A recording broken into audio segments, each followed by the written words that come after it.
Mesdames, Messieurs, bonsoir. Bienvenue à cette nouvelle rencontre du Book Club le matin. Donc, si vous êtes là pour la première fois pour assister à une rencontre Book Club le matin, sachez que c'est une initiative qui a été lancée par le groupe Le Matin, il y a de cela maintenant pratiquement 3 ans. On a organisé pas mal de rencontres dans différents endroits. C'est la première fois qu'on vient dans ce lieu exceptionnel qui est la Copole de Casablanca. Donc on est très heureux de découvrir cet endroit magique. C'est une rencontre que nous organisons justement dans le cadre d'un partenariat avec l'association des anciens élèves casablancais. Donc on les remercie pour ce partenariat. Et aujourd'hui, on a vraiment la chance d'accueillir un invité de marque, un invité exceptionnel. Je dirais un seul mot, c'est un intellectuel engagé. C'est comme ça que j'aimerais le qualifié, et je le serai l'occasion après à mon ami Fedwa Misk d'approfondir cette discussion avec notre invité. Pourquoi intellectuel engagé? Moi personnellement, j'ai découvert Taha Balafrech à travers son premier livre, Héritage. C'est vraiment un livre encyclopédie. Il nous fait voyager à travers ces différentes lectures. Il y a tout le parcours intellectuel donc, de Taha Balafrech ici, et c'est vraiment une lecture que je recommande vivement. Aujourd'hui, on est là pour parler de son 12e livre, 13 km. Je n'ai pas eu encore l'occasion de le lire, mais certainement, ça sera l'occasion de le découvrir après cette belle rencontre. C'est un voyage à travers l'espace et le temps dans l'Andalousie et son échange avec le monde arabo-musulman. Donc, je ne vais pas trop tarder. Je vais tout de suite céder la parole à mon ami Fedwa Misk pour démarrer cette rencontre et je vous souhaite une excellente rencontre avec nous. Merci beaucoup Ali. Bonsoir à tous et à toutes. Je suis particulièrement ravie d'animer cette rencontre d'abord dans ce lieu unique, dans ce lieu beau. Ça nous a pris plusieurs mois pour arriver à établir un contact avec l'association qui gère ce lieu magnifique, parce que c'était important pour nous d'abord d'ouvrir un tel lieu au public, un autre public du Book Club, de rendre hommage à l'architecture et au patrimoine matériel de Casablanca, notre ville bien-aimée, et de convaincre un petit peu les gestionnaires de ce lieu de se lier d'amitié avec nous. Et je pense que c'est quelque chose qu'on a finalement acquis. Donc je suis vraiment ravie. Alors je suis encore plus ravie parce que je présente un livre que j'ai beaucoup aimé, que j'ai découvert en avril dernier. En avril dernier, c'était à l'occasion de la sortie de mon livre. On avait fait un échange de livres avec Taha. Et en rentrant d'une petite tournée, j'ai pris le temps de découvrir un ouvrage qui est petit en volume, mais grand, de par les questions qu'il pose, de par les enjeux qu'il suscite.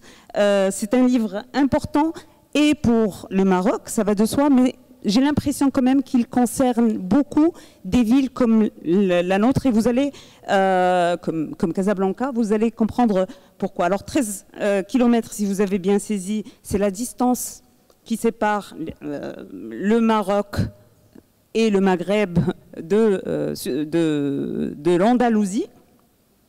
C'est cette distance qui sépare deux pays à l'histoire commune, mais comme le dit si bien Taha, dans son introduction, la proximité ne fait pas l'union, le passé ne fait pas le présent ni le futur.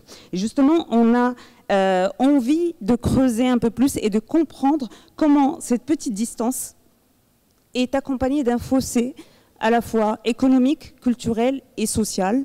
On a envie de comprendre comment s'est creusé ce fossé et à quel moment de l'histoire. Alors, cette question a nourri une obsession pratiquement chez Taha Balafrech, qui depuis fait des allers-retours entre Maroc, Espagne et Portugal pour essayer un petit peu de comprendre, pour observer, pour recueillir des témoignages, pour faire des rencontres. Et en fait, il nous embarque à travers ce livre dans cette obsession-là. qu'il espère un petit peu répondre au plus grand nombre. Et il a raison, puisque nous avons tous à y gagner. Alors, Taha Belafrej n'est pas historien, il n'est pas sociologue, il le dit très bien dès le départ. C'est un mathématicien. Et je pense que c'est grâce justement à cet esprit scientifique, doublé d'une curiosité incroyable, que nous avons cette capacité d'avoir une vue d'ensemble sur certains éléments. C'est-à-dire que la spécialisation, c'est quelque chose de vertueux, de bien, de pointu, mais avoir quelqu'un qui est mu en plus d'une curiosité scientifique, c'est quelque chose de très... qu'on devrait valoriser davantage. 13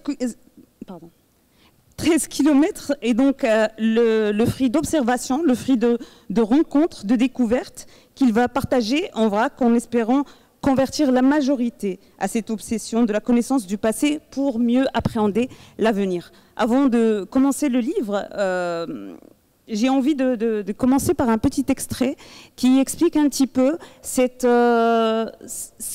qu'a vu Taha et qu'il a voulu partager dès le départ de ce livre pour vous donner un avant-goût sur cette quête. Alors, il dit, dans la page 26, « J'ai vu la coexistence de traces de ce qui n'avait pas toujours été la coexistence. J'ai vu une communauté d'esprit qui n'a pas forcément toujours été commune. J'ai vu le culte générer la culture. J'ai vu l'appartenance à un même passé. J'ai vu la ténacité dans la recherche de l'histoire. J'ai vu l'absurdité du déni. J'ai vu les cycles chaldouniens, j'ai vu la religion émitouflée en stratégie de pouvoir, de revanche et de conquête. J'ai vu le récit de l'histoire par le victorieux, j'ai vu la superstition des civilisations, j'ai vu ce qui stimule la mémoire, j'ai vu la place de l'image dans la vie quotidienne de pays gouvernés par des musulmans. J'ai vu la religion musulmane ne contredire en rien la recherche de la beauté. Je l'ai vu s'inspirer des civilisations qui l'ont précédée. Je l'ai vu marquer des esprits par l'inventivité et non par les seuls rituels et contraintes. Donc, moi, je pense que cet extrait-là parle beaucoup de ce que Taha a vu et explique, justifie un petit peu cette quête un peu frustrée de comprendre pourquoi, justement, il y a autant de disparités dans deux pays qui ont été si proches et à un certain moment qui faisaient communauté, si on peut le dire. Avant de commencer, de rentrer dans le vif de sujet, je veux quand même brièvement que tu me parles, Taha, de ton parcours, parce que j'ai dit que tu étais mathématicien, mais pas que. Tu as occupé énormément de postes très importants dans des institutions prestigieuses et tu as été à l'initiative de la création de think tanks, de centres. Donc j'ai envie quand même qu'on puisse connaître Taha pour ceux qui ne connaissent pas, bien sûr. Merci Fedwa, merci c'est Ali.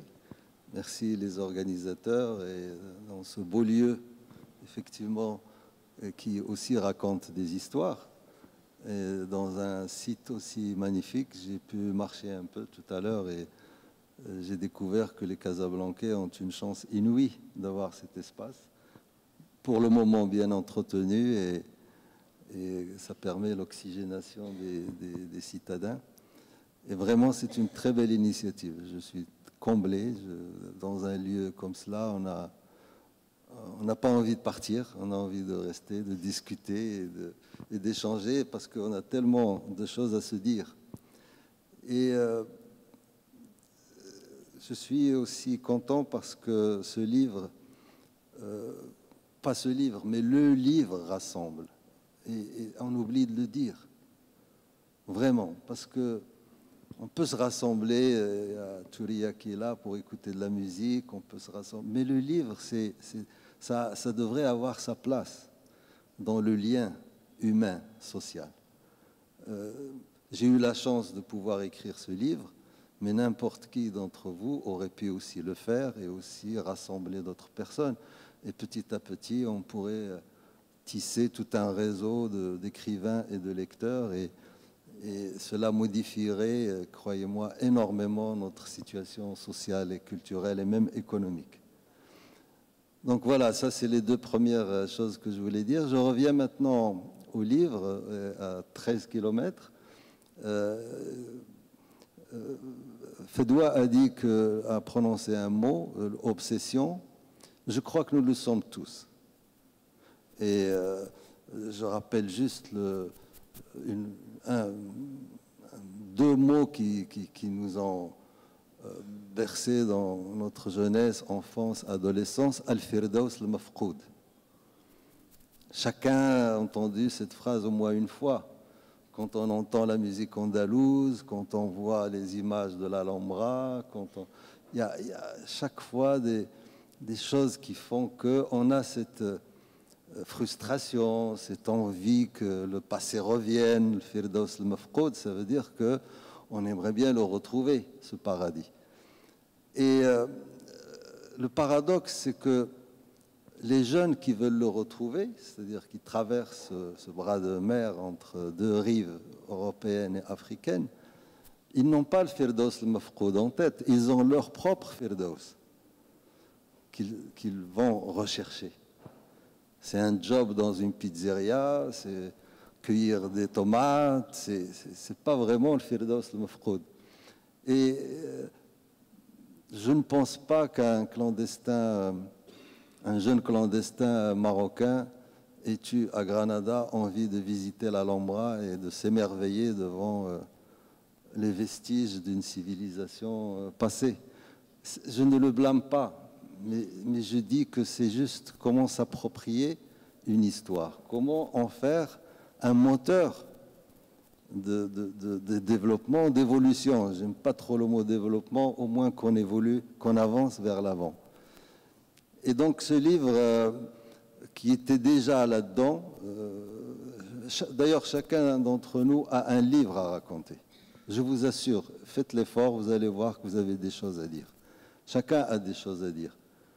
Maintenant, c'est juste monter sur le vélo et pédaler. C'est ça qu'il nous faut. Moi, j'ai eu cette chance d'être monté sur un vélo, d'être tombé, remonté, etc., jusqu'à trouver un rythme, trouver le temps, trouver le style, etc., pour le faire. Encore une fois, je reviens à l'écriture comme étant un moteur d'évolution de l'individu comme de la nation. Donc, c'est ce mot que tu as prononcé, Fedwa, cette obsession, moi je voulais un peu, en me déplaçant là-bas, de l'autre côté, c'est pas du tourisme. Je suis ravi que tu n'aies pas prononcé le mot carnet de voyage, tourisme, ça, c'est pas ça. C'est une recherche, une quête. C'est faire des découvertes, rencontrer des gens. Pas sur les plages, pas dans les malls, pas dans... vous voyez, dans les petits magasins. D'ailleurs, je vous recommande de voir le film qui fait 13 minutes pour 13 kilomètres. Je n'ai pas fait exprès. Et vous y verrez les personnes qui m'ont fait confiance. Je leur parle et je leur dis c'est quoi, qu'est-ce que vous faites, et ils parlent et je dis est-ce que je peux enregistrer, ils disent mais bien sûr ils enregistrent. C'est pourquoi faire, c'est pour présenter dans un livre et les gens jouent le jeu. Et j'ai trouvé que une fois rentré, à chaque fois, que tout ça méritait quand même d'être raconté, que c'est mon devoir de le dire aux autres. Et je pense toujours aux jeunes. Il y a beaucoup de jeunes ici, il y a aussi des moins jeunes, mais qui sont aussi jeunes que possible. Et cette envie de raconter m'a poussé à reprendre mes notes, à rédiger et faire en sorte que ce livre... Tu as dit petit, oui, j'ai fait petit, parce que le premier héritage, qui fait presque 400 pages, était trop gros. Donc on m'a dit, s'il te plaît, la prochaine fois, tu fais plus petit. Donc j'ai fait plus petit. Mais j'aurais pu j'aurais pu raconter encore plus d'anecdotes, encore plus de choses. Je ne sais même pas si j'ai répondu à ta question. Non, tu n'as pas répondu à ma question. Non, non, mais par contre, tu as répondu à la seconde question, ce qui est très bien. Alors revenons à la première. Et quand je parle de taille du livre, moi, au contraire, j'apprécie ce genre d'ouvrage parce que, en fait, il fait peut-être 110 pages, 120 pages. Il aurait pu faire 500 pages facilement. Étant donné que tu cites énormément de références et que c'était facile de faire 500 pages ou même 1000 pages. Sauf que ça va rester toujours incomplet. C'est une clé quelque part pour partir dans une recherche approfondie si l'envie est là. Et moi, je pense qu'une pareille taille est une excellente façon d'initier les profanes. Et donc, en fait, ma première question, c'était un petit peu sur... je sais que tu veux esquiver cette question sur le parcours, mais c'est important pour moi parce que justement, tu as parlé tout à l'heure de jeunes et c'est quelqu'un, Taha, c'est quelqu'un qui fait énormément de choses pour les jeunes et c'est pour ça, en fait, que j'ai envie de savoir comment un mathématicien en est arrivé à œuvrer pour les jeunes et, comme a dit Ali, à militer pour la jeunesse. Ouais, je pensais que j'ai répondu en présentant le livre et par conséquent, l'audience, le public pourrait deviner d'où je viens. Mais bon, si tu demandes plus de précision, je vais le faire. Ça me dérange un peu, mais bon, il y a aussi le blog tahabalafrege.com où on peut trouver plein de choses. Donc voilà, d'abord, je me présente, vous allez voir sur la première page, elle n'est pas là, donc je peux en parler. Ce livre, comme le précédent, comme toute ma vie, est dédié à une femme qui n'est pas là, qui s'appelle Amina. Certains d'entre vous la connaissent. Qui, sans elle, je ne serais pas là, je ne serais rien du tout. Je ne le dis pas, il ne faut pas l'enregistrer, mais vraiment c'est la vérité. Donc, si je dois me présenter, je dois aussi me présenter comme quelqu'un qui a bénéficié d'amour, d'affection, d'attention et d'encouragement d'une autre personne. Et ensuite, bon, d'ailleurs on s'est connus, enfin c'est pas le lieu, mais on s'est connus, j'avais 21 ans et elle 19 ans, on était de simples petits étudiants et depuis on est ensemble pour le meilleur et le pire. Il y a plus de meilleur que de pire. Donc après j'ai fait bien sûr des études de mathématiques, j'ai fait un doctorat en mathématiques. J'ai commencé à enseigner à la fac en tant que professeur de mathématiques. Et je suis arrivé juste dans cette période de transition où on voyait à vue d'œil la baisse du niveau d'attention, de concentration, d'application, etc. Et donc j'ai quitté. Je n'ai pas pu résister parce que je commençais par donner des examens sur 20. Après le même, c'était sur 25. Après, il faut enlever les questions difficiles. Après, il faut les questions faciles, mettre un barème de 14. Les questions difficiles, un barème de 1. Donc, je me suis dit, si je continue comme ça, je vais faire les tables de multiplication. Donc, j'ai quitté bien avant. Mais franchement, je ne dis pas ça par mépris, ni par... je sais que les Marocains ne sont pas plus bêtes que les Suédois. Je sais que nous sommes capables de faire des choses et nous l'avons déjà prouvé. Mais je sais aussi qu'il y a des forces, qu'il y a des systèmes, qu'il y a des contextes qui font qu'on est moins bon que ce que nous pouvions être, ce que nous pourrions mériter d'être. Donc, une fois cette parenthèse, j'ai fermé beaucoup de parenthèses dans ma vie. Ensuite, je faisais de la politique, j'étais candidat aux élections et j'ai arrêté à un moment où j'ai compris que je n'étais pas fait pour ça. Il m'a fallu du temps, mais j'ai quand même fini par comprendre. Certains sont faits, certains ne le sont pas, donc il ne faut pas trop insister. J'ai travaillé au ministère de l'Environnement, en tant que directeur à l'environnement, en charge des changements climatiques, quand ce n'était pas à la mode. En 2001, on avait organisé la COP7 dont personne ne se souvient à Marrakech. Pourtant, c'était une conférence assez cruciale dans l'historique des changements climatiques. J'ai quitté, j'ai fait aussi un peu de consulting et après, j'ai été appelé à l'OCP en 2009, ça fait quand même pas mal d'années, où j'ai créé la direction de développement durable. Et j'ai eu la chance et peut-être... la chance, oui, que j'ai saisie, parce qu'il y a des trains qui passent, soit on monte, soit on reste sur le quai. C'était le 20 février 2011, certains d'entre vous se souviennent. Le monde arabe était sur le... Enfin, certains ont explosé, d'autres se sont maintenus. Et j'étais à l'époque à l'OCP et on voyait brûler les installations de phosphate, qui était la principale richesse de ce pays.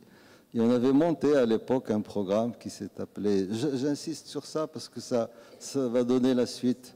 Oui, on avait appelé ça OCP Skills. Et c'est des milliers de jeunes des sites phosphatiers qui en ont bénéficié en formation, en emploi, en entrepreneuriat. Donc après, j'ai quitté, bien sûr. Je ne résiste pas trop longtemps dans les mêmes responsabilités.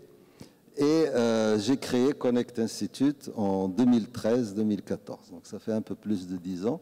Cet institut que certains d'entre vous connaissent a fait beaucoup. C'est l'étape de laquelle je suis le plus fier parce que je ne vais pas lancer de pic, je n'ai pas ni de message, mais allier action et parole, c'est quand même beaucoup mieux. Et donc je me suis un peu testé sur ce domaine. Je me suis dit, voilà, tu as parlé. J'ai beaucoup écrit dans Libération, la vie économique, à un certain moment de ma vie.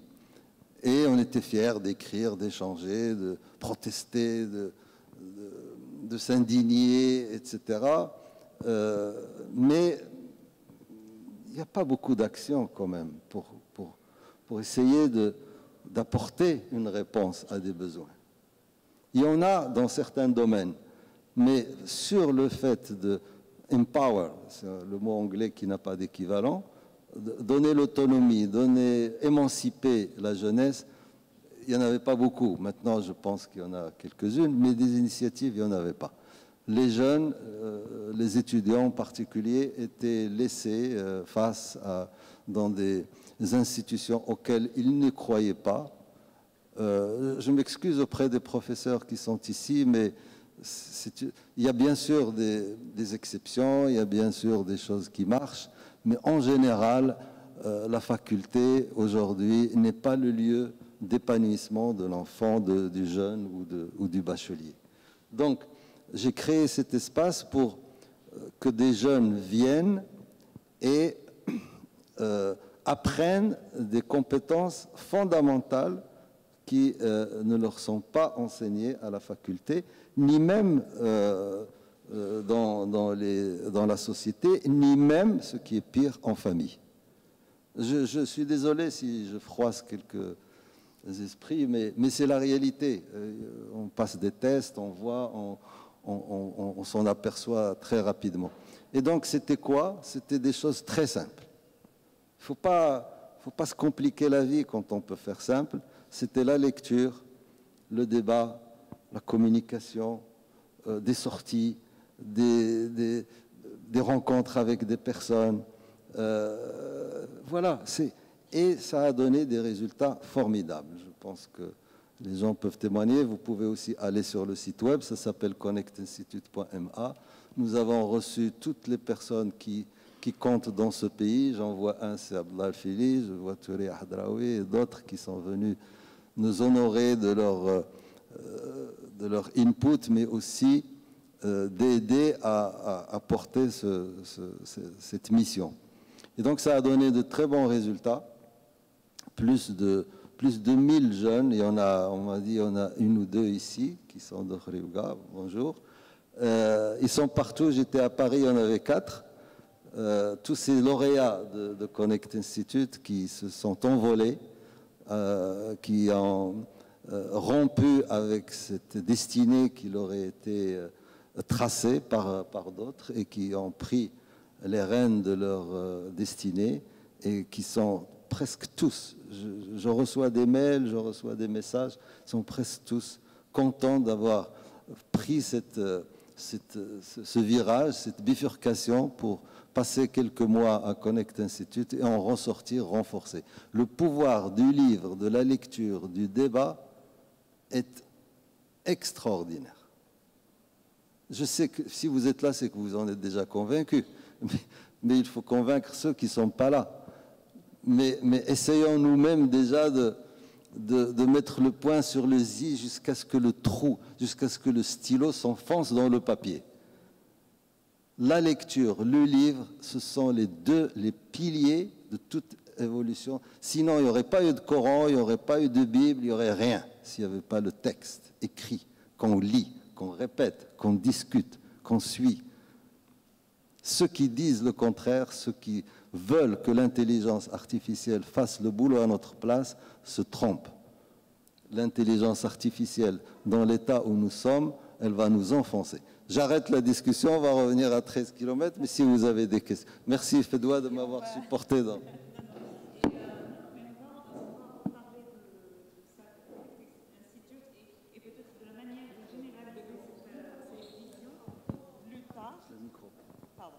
Ben, ma voix porte quand même.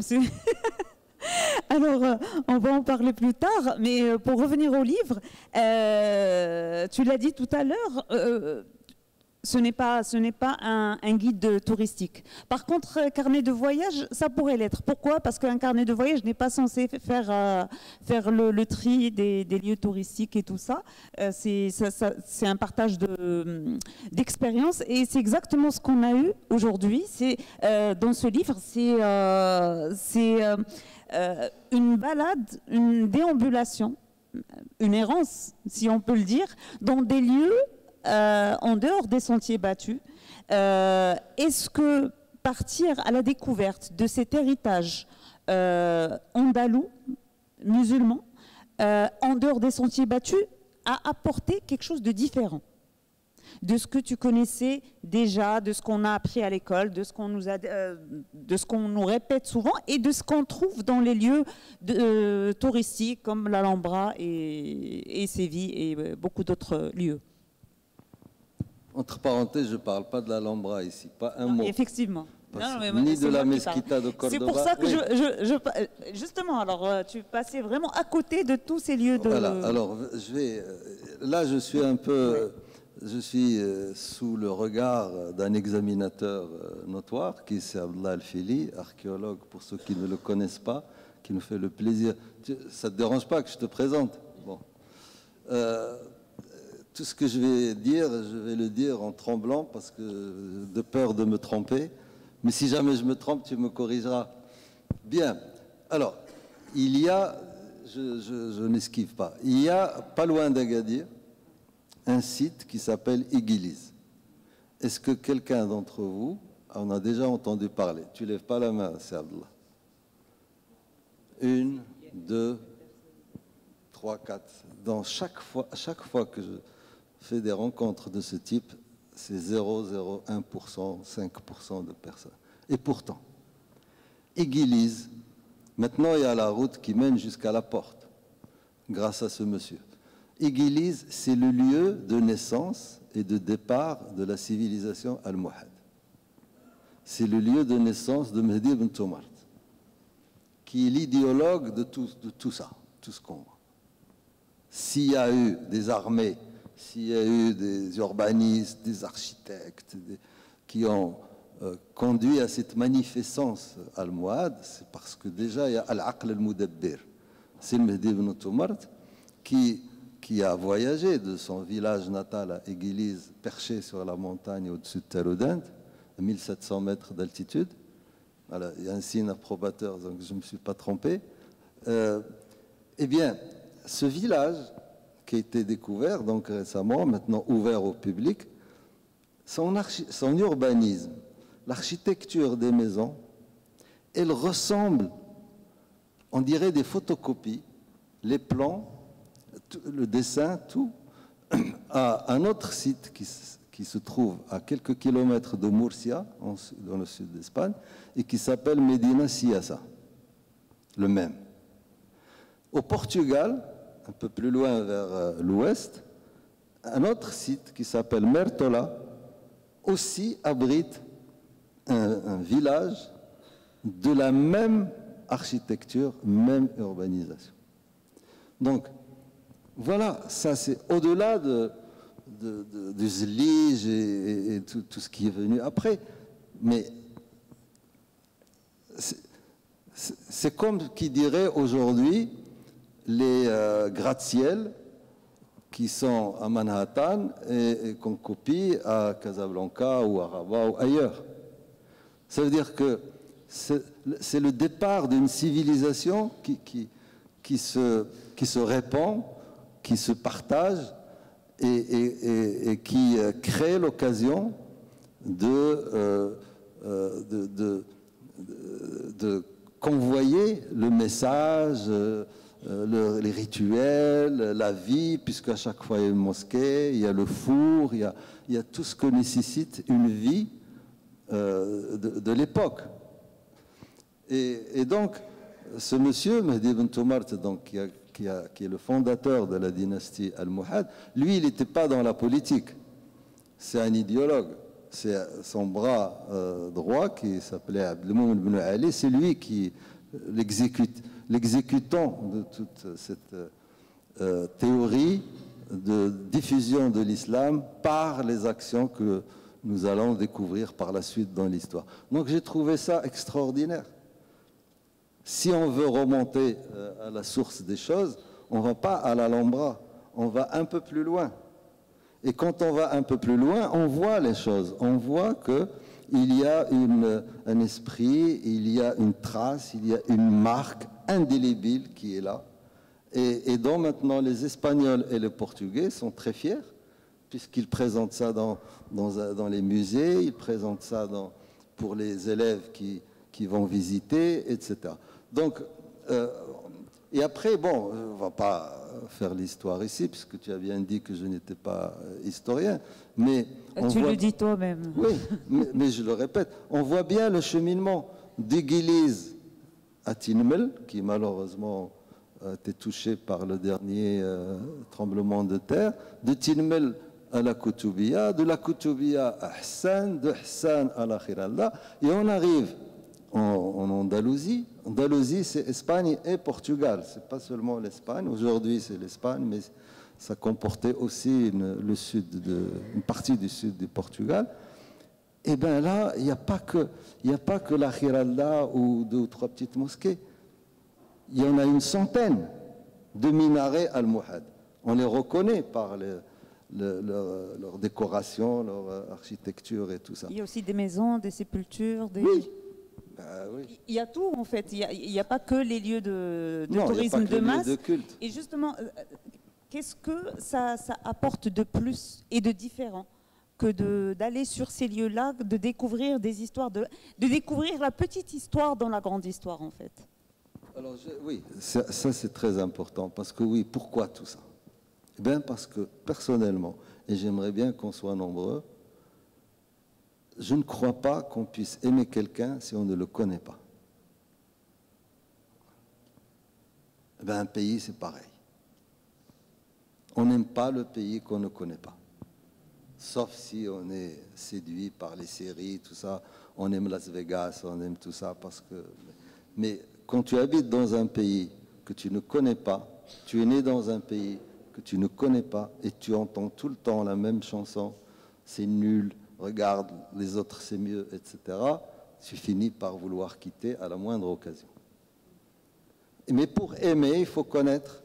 Et pour connaître, il faut se déplacer, il faut sortir, il faut aider aussi. Il faut que les pouvoirs publics fassent leur boulot. Il faut que les individus encouragent. Je vais raconter une petite anecdote. L'autre jour, j'étais à Rabat et je suis allé visiter Challa, nouvellement ouverte au public. Je vous encourage à le faire, c'est magnifique, il y a encore des petites choses. Et il paraîtrait, je parle sous le contrôle encore une fois de Sablullah, il paraîtrait que c'est beaucoup plus étendu que ce qu'on voit et que ça va aller jusqu'au fleuve Bourgrag, c'est toute une ville avec un port, etc. Eh bien, je suis allé visiter et en sortant, je vois une femme d'un certain âge, avec sa fille peut-être qui l'accompagnait. Il lui a dit, tu as payé combien? Et la fille lui dit 27 dirhams. Quoi? Donc, comment peut-on... quand je parle, s'il vous plaît, je n'incrimine personne. Moi aussi, j'aurais pu le dire, quelqu'un d'autre aurait pu prononcer cette phrase, parce que c'est cette habitude de ne pas payer quand il s'agit d'acheter un livre, on paye pour une crêpe pourrie, 15 dirhams, mais un livre, on ne paye pas. Marcher, je ne sais pas, acheter n'importe quoi et payer 27 dirhams pour un monument historique qui a coûté des sommes énormes pour qu'il soit agréable, pour qu'il puisse être nettoyé, etc., on ne paye pas. Encore une fois, c'est juste la culture de prendre soin, de donner de sa poche, donner de son temps. Je ne critique pas, j'ai peur d'être pris pour un donneur de leçons, moralisateur. Non, c'est juste que c'est des habitudes. Et surtout pas vous, vous êtes là parce que vous vous intéressez aux livres, mais tous ceux qui ne sont pas là, tous les jeunes, tous ceux qui devraient, il devrait y avoir la queue, Inch'Allah. Il n'y a pas la queue. Alors justement, c'est très important ce que tu dis, parce que je vais donner un chiffre que tu as cité juste pour illustrer un petit peu. Et c'est pour ça que je parlais tout à l'heure de Casablanca et pourquoi c'est important pour nous aussi de lire ce livre et de réaliser l'ampleur du saccage culturel, si je peux me permettre de dire. À Malaga, il y a quelque chose comme 400 musées, c'est ça? Oui. C'est la ville des musées pour 600 000 habitants, 40 musées, pardon, pour 600 000 habitants, exactement comme Agadir, c'est ça? Oui. Là où il n'y a pas de musée du tout, ou alors peut-être un ou deux. Oui. D'accord. Casablanca, ça fait des années qu'on rêve d'un musée. On ne sait pas à quoi ça va ressembler. Je ne sais pas s'il y a beaucoup de... Si certains d'entre vous ici présents a été consulté pour savoir à quoi ça va ressembler. Donc on est dans le flou total. Mais je pense qu'une ville comme Casablanca, avec autant d'habitants, on attend toujours, on est en train de rêver, de mendier un musée depuis des lustres. Et donc en fait, ce rapport, bien sûr, je comprends parfaitement l'anecdote, je comprends parfaitement que cette bonne dame trouve ça absurde de payer 25 dirhams pour un lieu qui était juste fermé, qu'elle visitait comme ça sans connaissance de cause, mais en même temps, on se dit que le pouvoir public aussi joue son rôle, ne joue pas son rôle, et ce rôle, par contre, il est très bien joué en Andalousie, qui non seulement valorise la culture musulmane, mais c'est leur culture aussi, qu'ils le veuillent ou pas, c'est leur lait. Ça existe sur leur terre et c'est ça en fait qui est important. Et tu soulignes justement ces différences quand tu compares les mêmes lieux, les mêmes habitations, le même héritage qui existe au Maroc, dans le Maghreb et en Andalousie. Pourquoi chez nous on n'a aucune considération pour ce genre de patrimoine matériel? Merci Fedwa, mais c'est une discussion interminable qu'on peut avoir sur le sujet. C'est l'œuf et la poule. Allez au musée de Rabat, qui est énorme d'art contemporain. Vous n'y trouverez pas beaucoup. Vous n'y trouverez pas beaucoup de Marocains. Peut-être parfois des diplomates. Le musée d'Agadir, qui est formidable, chaque fois je demande aux gens, personne ne le connaît. Il y a 134 œuvres. Je fais de la pub pour Agadir, si jamais vous y allez. Allez voir ce musée. Il est formidable. Mais on n'y trouve que des touristes. Donc, peut-être que les bâtiments manquent. Mais c'est aussi le public. Certains diraient le pouvoir d'achat, supposons. Il y a des lieux qui sont gratuits. Il y a des lieux aussi qui sont gratuits. Mais c'est une éducation. Je vais vous donner un exemple. J'ai parlé de certains lieux, comme j'ai cité tout à l'heure Église ou Medina Siassa, qui sont dans le livre, mais il n'y a pas que des lieux, il y a aussi des gens. Parce que quand je voyage, je veux aussi écouter les gens. Qu'est-ce qu'ils disent? C'est pas dans ce livre, mais sur mon site web, sur ma chaîne YouTube, il y a une petite vidéo d'un balayeur de la Casbah d'Almeria. À Almeria, il y a une Casbah, comme à Malaga, comme ailleurs, et je suis tombé sur un balayeur nickel, propre sur lui. il balaye les feuilles mortes, etc. Et j'ai engagé la discussion avec lui. Tu fais quoi? D'où tu viens, etc. Et je lui tends même la caméra pour enregistrer. Et ben, le type, il me dit, ah, je suis fier dans ce lieu magnifique d'être balayeur. Regardez tout ça, les vestiges de toute une civilisation. Et il faisait ça avec enchantement. Il savait qu'il rendait service. Il ne m'a pas dit, ah, c'est la poussière, je sais pas, les gens jettent des choses, moi je suis obligé de les ramasser. Il n'a pas aucune protestation. Donc moi je dis, si vous voulez comparer, ne comparez pas les ministres. C'est pareil. Ils ont presque le même discours, ministre espagnol, marocain, on a à peu près les mêmes choses. Interrogez les balayeurs. Interrogez les serveurs dans les cafés. Et là, vous aurez la température. Donc, les gens comptent beaucoup pour moi. Et je vais donner un exemple pour être dans le livre. Je me suis informé quand même avant pour ne pas perdre trop de temps. Il faut que je m'organise, les distances, etc. Et j'ai appris qu'il y a un petit pueblo, comme ils disent. Vous savez, ces petits villages blancs, pour ceux qui ont traversé un peu l'Andalousie, c'est magnifique, les voitures ne rentrent presque pas, la plupart du temps c'est piéton. Et ce village qui est au nord-ouest de Malaga, qui s'appelle Koutar, ce village de 400 personnes. J'arrive, j'ai appris qu'il y avait un musée. El Mounfi, il l'a appelé, l'exilé en arabe. El Mounfi, bon. J'arrive et je trouve fermé. Évidemment, je ne suis pas content. J'ai fait tout ça pour ça. La route est sinueuse, un village perché sur la montagne, il faut que je redescende, etc. Donc j'insiste. Je vais à l'ayuntamiento, le Beledia, la commune. Une dame m'accueille, qu'est-ce que vous voulez? J'ai dit, je veux visiter le musée. J'ai lu qu'il y avait un musée à Koutar. Il dit non, c'est dommage, aujourd'hui c'est fermé. Je ne me rappelle plus quel jour, je ne sais pas pour quelle raison, mais c'était fermé. Je dis non, je veux rentrer. Je ne sortirai pas de là si je ne vais pas visiter le musée. Je dis, vous m'embêtez, je vais quand même le dire au maire. Le maire était là dans son bureau et elle revient à midi et le maire vous dit c'est fermé, vous n'avez pas le droit d'y aller. J'ai dit je veux voir le maire, c'est pas pour le musée, je veux voir le maire. Elle m'amène voir le maire. Et je lâche mon blabla, je suis venu de loin, je ne peux pas rentrer, etc. Je suis marocain, je viens d'ici, etc. etc. Ben, il prend son téléphone, et il appelle quelqu'un qui lui ramène les clés. Et le maire de cette commune, de ce petit pueblo, m'accompagne dans les rues sinueuses jusqu'au musée. Il ouvre la première, la deuxième porte, il allume tous les vidéos qui défilent, les projecteurs, etc. Et c'était quoi? C'était un musée qui a été construit par ce monsieur autour d'un exemplaire du Coran manuscrit du XIIe siècle qui a été découvert pendant qu'un habitant détruisait une cloison dans sa maison.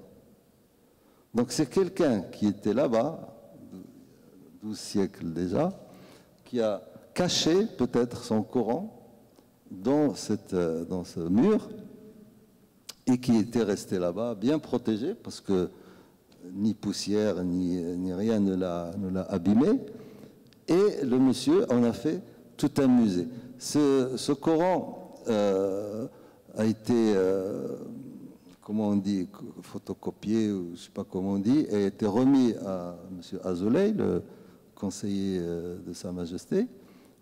La vraie copie est au musée de Granada et un fac-similé, voilà, est exposé page par page, on peut même tourner sur l'écran, etc.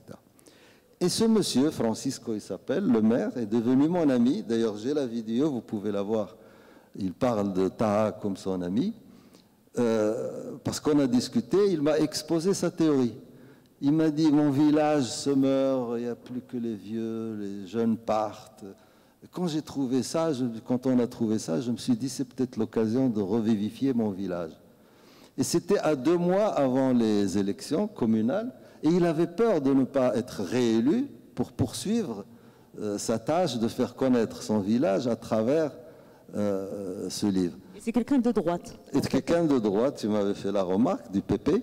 Mais il me dit, moi, vous savez, ici, il n'y a pas les couleurs politiques. On vote pour l'intérêt des citoyens. Et il risquait de ne pas passer parce que c'est tout un budget de la commune qui était alloué à ce musée qui, on pourrait dire, un éléphant blanc, enfin noir, puisque le village est blanc. Et ben non, les gens ont renouvelé leur confiance en ce maire. Et maintenant, il a l'appétit, il est devenu gourmand. Il me dit, voilà, on va faire un hôtel, on va faire des petits restaurants et on va développer Koutar à travers son legs historique. Ça, c'est les hommes, c'est les gens.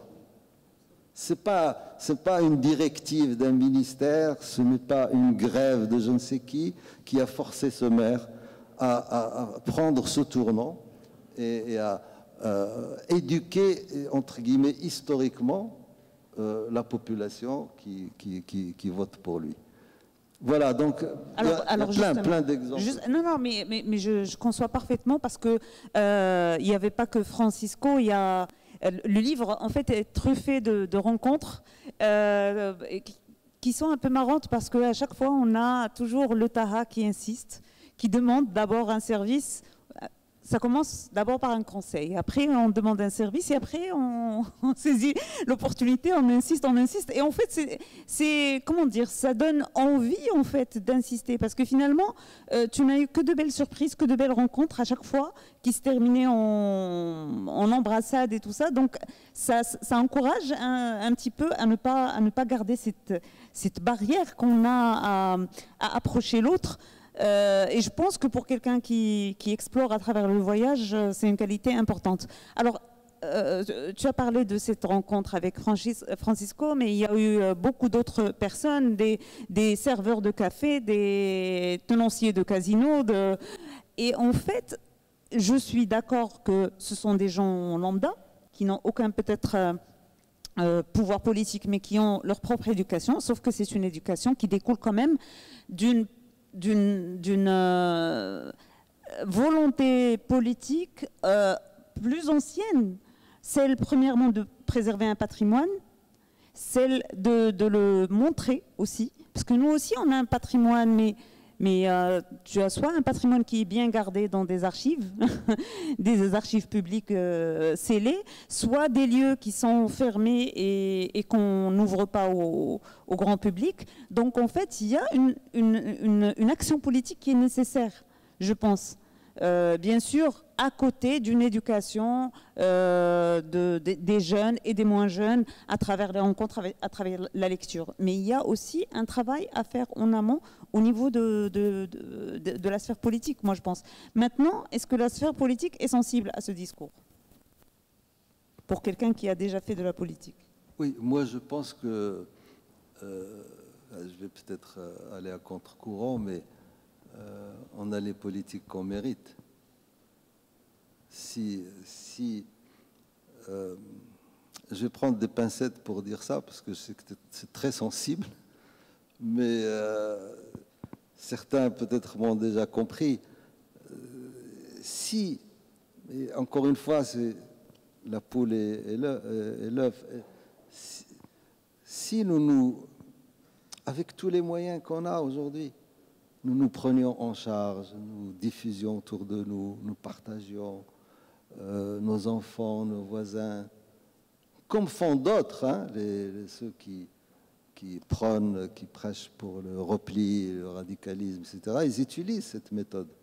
Ils n'ont pas besoin de l'État, ils n'ont pas besoin des pouvoirs publics, ils le font. Ils se rendent service, ils viennent fêter les anniversaires, enfin je ne sais pas quoi, mais voilà, ils font des choses en commun, ils se partagent des pans entiers de leur vie, ils se rendent service. C'est ce lien, entre guillemets, progressiste qu'on doit créer dans la société qui, par spirale montante, peut influencer un décideur. Je crois à ça parce que, comme tu dis, j'ai eu beaucoup d'expériences, beaucoup de frustrations, beaucoup de oui, d'un vécu qui ne m'a pas toujours satisfait. Mais c'est pour ça que j'ai créé Connect Institute et je l'ai appelé Connect, parce qu'il faut se connecter. On va sortir d'ici, chacun va rentrer chez lui. Est-ce qu'on va lire le livre? Est-ce qu'on va le dire à l'autre? Est-ce qu'on va... On va lire le livre qui est là, je le rappelle, et qui sera prêt à être signé en fin de rencontre. Mais vous avez compris que ce n'est pas seulement mon livre, je parle de toute une dynamique qu'on devrait... tous ceux qui savent quelque chose doivent partager avec ceux qui ne savent pas. Sinon, on ne fait rien. Sinon, c'est trop facile. Le pouvoir public, ils ne font rien.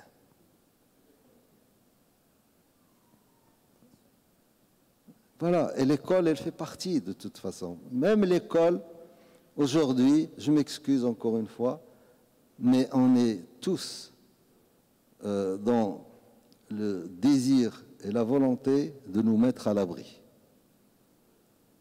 Et il y a des écoles qui nous permettent de nous mettre à l'abri. Au lieu de régler le problème, on se met à l'abri.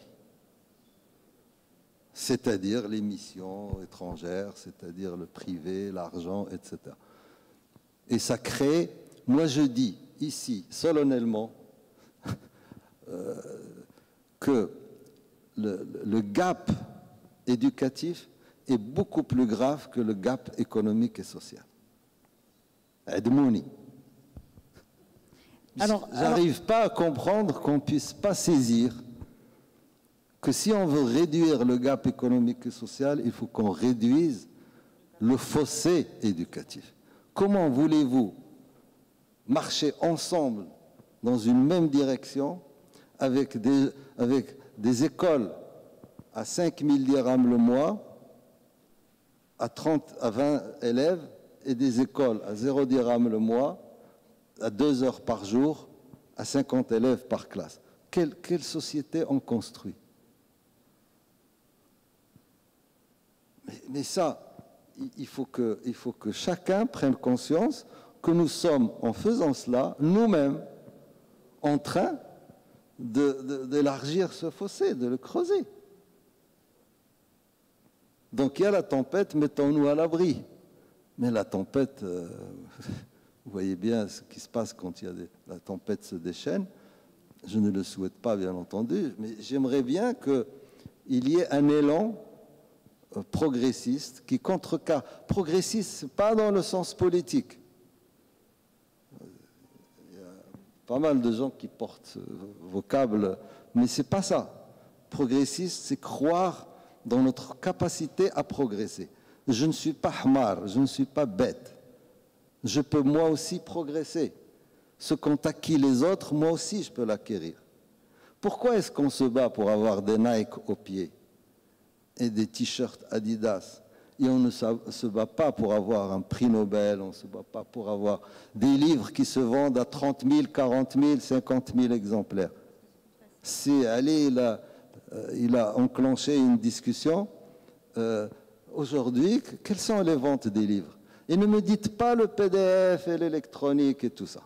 Ça, c'est pas vrai. Parce que dans d'autres pays où il y a le PDF, où il y a tout ça, les librairies marchent. J'étais dans des petits patelins en France, il y a à chaque fois une petite librairie, parfois à côté de l'église, et qui est là, à côté de la mairie, et qui vend. Qui vend du Leila Slimani, ils vendent du Daoud, ils vendent tout ça. Et ils pourraient l'avoir en PDF. Si toi tu l'as, eux aussi ils peuvent l'avoir. Mais encore une fois, les 25 dirhams de Shella et les 50 ou 100 dirhams d'un livre, ça relève du même réflexe. Encore une fois, je m'excuse, ne prenez pas mal ce que je dis, mais je suis peut-être un des plus âgés dans cette salle. J'ai vécu des périodes où on lisait marocain, où on discutait, où on était nombreux à échanger des livres, où il n'y avait pas de photocopie, il n'y avait pas de plagiat, il n'y avait pas de piratage, mais on se battait. Étudiants, on payait des livres à 50 dirhams à l'époque. J'en ai encore. On enlevait dans notre budget, on réservait un peu d'argent pour le cinéma, un peu d'argent pour le livre. Parce que ça nous préparait. On était conscient que tout ça nous préparait Parce qu'il y a le diplôme technique pour le boulot, pour le travail, pour l'argent, etc. Mais il y a aussi le parallèle de tout ça qui est ta propre personne. Qu'est-ce que tu as dans la tête quand tu t'exprimes? Est-ce que tu parles correctement? Quand tu dis quelque chose, est-ce que c'est sensé? Quand tu parles, est-ce que tu as un peu d'esprit critique dans ta tête? Est-ce que tu sais communiquer tes idées? Mais ça ne s'apprend pas en étant ingénieur ou médecin ou architecte. Ça s'apprend à côté. Si ce n'est pas dans la famille, il y avait des lieux où on apprenait ça. Il y avait Dior Shabab. Moi, je suis l'enfant de Dar Shabab. Je l'ai dit dans Héritage. Moi, j'ai fait ma scolarité à Al-Qal'ad Sragna. En 1970, j'étais à Al-Qal'ad Sragna. On était dans une salle, une classe, où il y avait 50. J'ai lu la photo sur Héritage. Une salle, une classe, on était 50. Moi, j'avais 10, 11 ans, il y en avait qui avaient 18 ans. Mais on avait un maître que je n'oublierai jamais. Maître Al-Alami, l'Oustad Al-Alami. L'Oustad Al-Alami, pour moi, encore aujourd'hui,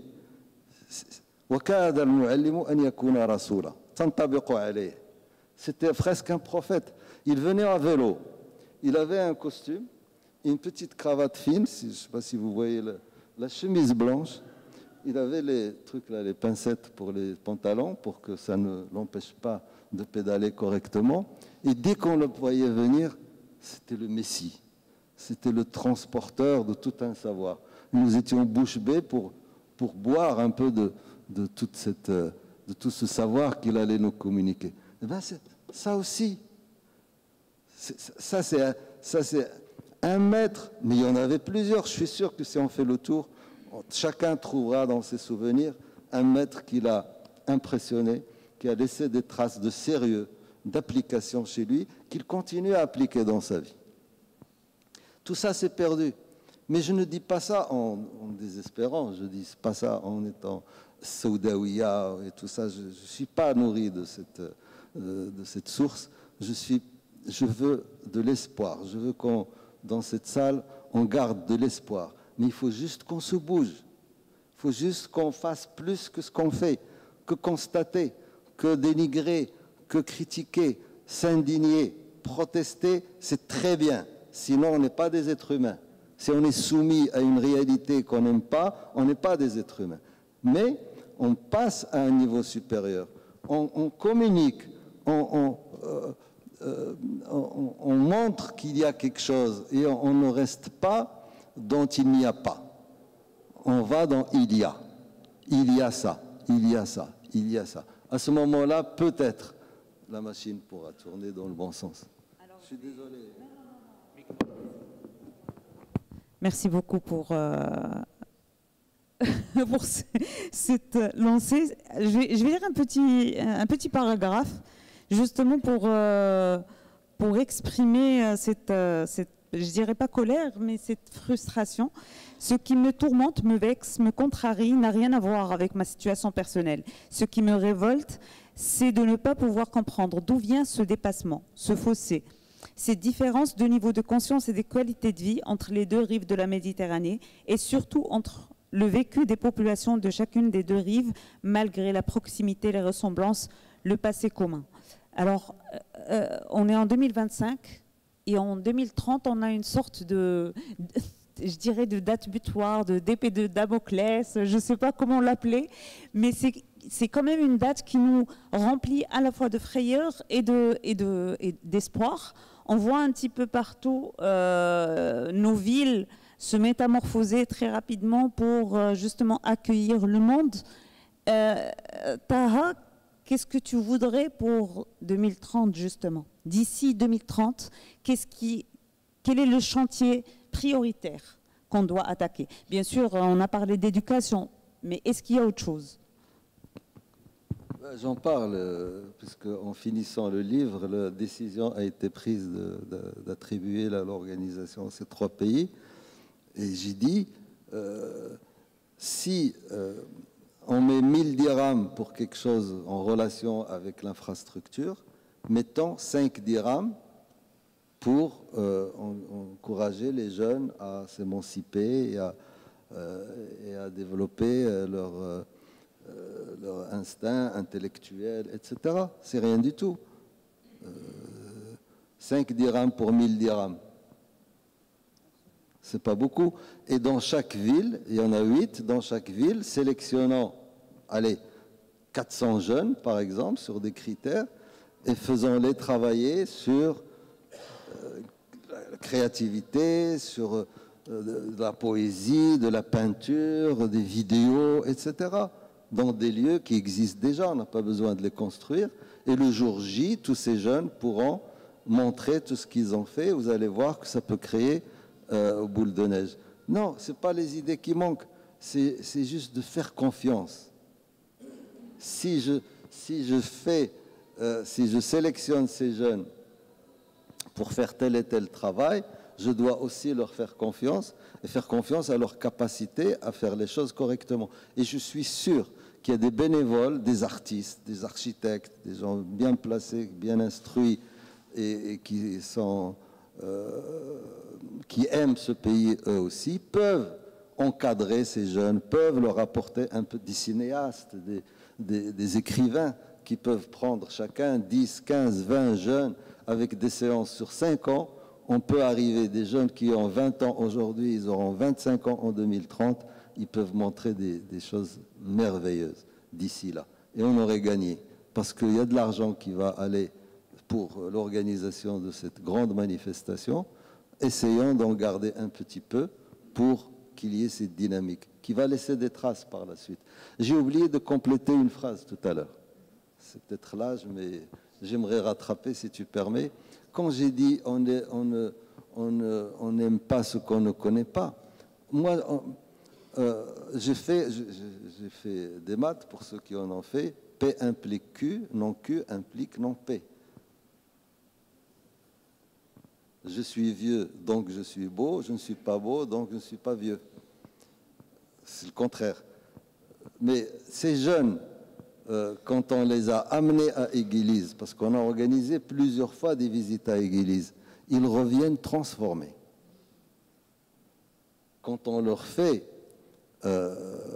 l'explication, on leur apporte voilà ce que ça a donné des centaines d'années plus tard, etc., ben, leur amour pour le pays, il se multiplie, il grandit. Parce que, et là c'est ça la phrase que je veux compléter, il y a un musée. Il faut donner une consigne à toutes les écoles, tous les collèges, de former des groupes pour les amener au musée. Et former celui qui va leur expliquer. Ce n'est pas d'ouvrir le musée et d'attendre « Ah, ils ne viennent pas, les Marocains, ils ne sont pas curieux ». Si on fait 1 fois, 2 fois, 3 fois, 4 fois, on va enclencher quelque chose qui pourra permettre d'avoir... Je ne suis jamais allé dans un musée, partout dans le monde, j'ai eu la chance d'aller, sans rencontrer des enfants, des adultes, des groupes qui visitent, à qui on explique la victoire de Samothrace, à qui on explique Guernica. Parce qu'à travers Guernica, on comprend la guerre civile en Espagne. À travers la victoire à travers Nefertiti à Berlin, on comprend ce qu'il y avait avant en Égypte. Ce n'est pas un livre, c'est quelque chose, c'est un buste physique. Il est sous verre, mais on pourrait le voir, le toucher. On est ému par le regard. Et l'enfant, il n'est pas insensible à cela si on lui explique l'échelle du temps, la distance, etc. S'il y a une différence entre les deux rives, s'il y a les 13 kilomètres, c'est bien celle-là. Expliquer, faire aimer, faire expliquer pour comprendre, pour aimer. Pour cette belle phrase. Avant de passer la parole au public, donc je vous invite à préparer vos questions, vos remarques, vos commentaires. J'aimerais parler de la méthodologie. Alors, tu as choisi comme j'ai dit tout à l'heure, de partir dans des lieux loin du tourisme, mais aussi dans la façon de faire. Tu as voyagé avec très peu de confort. En ayant peu mangé parfois, peu dormi. Et en fait, en te remettant en question, en réfléchissant énormément seul, est-ce que c'était aussi un voyage intérieur? Est-ce que c'était une sorte de pèlerinage? Oui, je vois que tu as laissé le plus dur à la fin. Bah, exactement. Franchement, personne ne s'aventurerait à faire cela s'il n'était pas animé aussi par une quête de soi, parce qu'on est là à voir défiler des kilomètres, les panneaux, parfois sans savoir où on va passer la nuit, etc. C'est que j'avais aussi cette envie de me tester, de voir est-ce que je vais supporter tout ça, etc. C'est des milliers de kilomètres. Mais c'est comme tout, c'est comme le marathon. Vous faites le marathon, à un moment vous vous interrogez, est-ce que je continue, est-ce que j'arrête? Le cyclisme, c'est pareil. L'écriture, c'est pareil.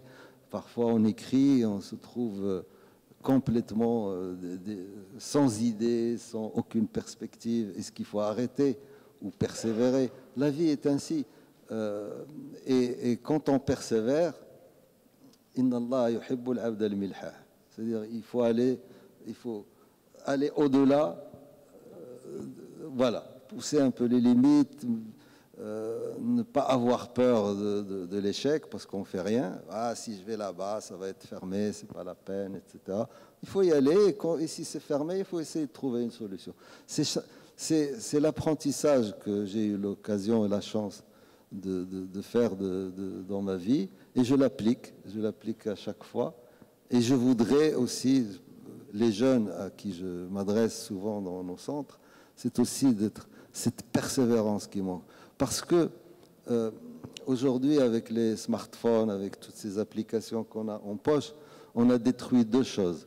On a détruit la concentration et la persévérance. Or, la concentration et la persévérance sont les deux piliers de toute action humaine. Si on ne se concentre pas et si on ne persévère pas, on ne peut pas. Alors, pour revenir à cette question d'introspection, est-ce que tu t'es senti transformé par ces voyages-là? Bien sûr, mais je vais aller au-delà. Moi, je suis transformé par ces regards, déjà. Je vous l'avoue, je vois les visages, je vois les yeux. Très rares sont ceux qui s'absentent, qui consultent, et qui n'écoutent pas. Je vois les yeux, j'étais prof, donc je sais un peu de quoi il s'agit. Et je suis très content parce que je me dis, ah ben, ça vaut le coup. Vraiment, ça vaut le coup. Et pour héritage, j'ai fait 30 rencontres. 30 rencontres, un peu partout. Et à chaque fois, j'avais envie de refaire, j'avais envie de continuer. Parce que je sens que, et ça c'est pas un mystère, c'est la puissance du livre, c'est la puissance du mot, la puissance du verbe, que ne remplacera jamais l'image. L'image, c'est une animation de mots. Vous vous rendez compte? Avec 26 lettres d'alphabet, 26 lettres, des millions de livres ont été écrits. 26 lettres.